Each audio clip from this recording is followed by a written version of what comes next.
Let's consider an Ethernet hub. A hub is an early Ethernet device, a legacy device, that used to be used quite a bit to interconnect things like clients and servers, any kind of device that wanted to get on the network.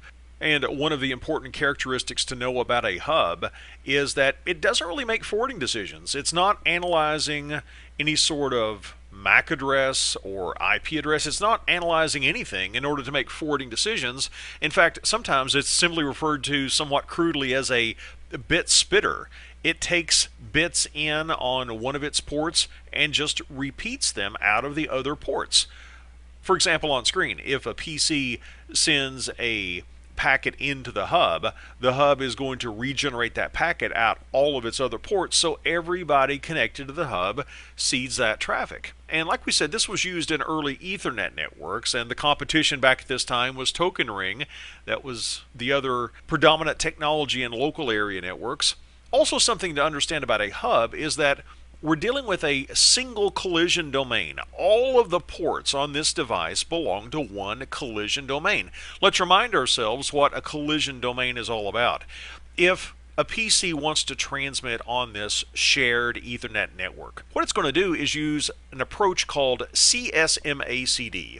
Carrier sense multiple access with collision detection. It's going to listen to the network to see if anybody's talking at the moment, because we can only have one packet at a time on this shared Ethernet segment, and if it concludes that the coast is clear, it can transmit. But let's say that the PC and the laptop, they're simultaneously listening to see if the coast is clear, and they hear the same period of silence.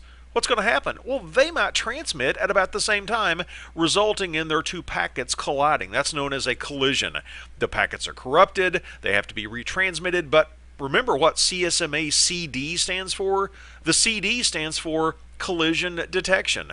The devices can detect that a collision occurred and they can retransmit. And while this may not be a major issue when we only have maybe 3 devices connected to a hub, can you see how this is simply not going to scale very well? It's not going to scale to larger networks because we only have a single collision domain. We can only have, in other words, one packet on the network at once. That's not going to scale to hundreds or thousands of devices. Also, we have a single broadcast domain. A broadcast packet is a packet that is sent out to all of the workstations, all of the Ethernet devices on a subnet. And the hub is going to take a broadcast in on one port and repeat it out all of the other ports. It's not separating broadcast domains, it's not separating collision domains. In fact, all of the ports belong to the same broadcast domain and to the same collision domain.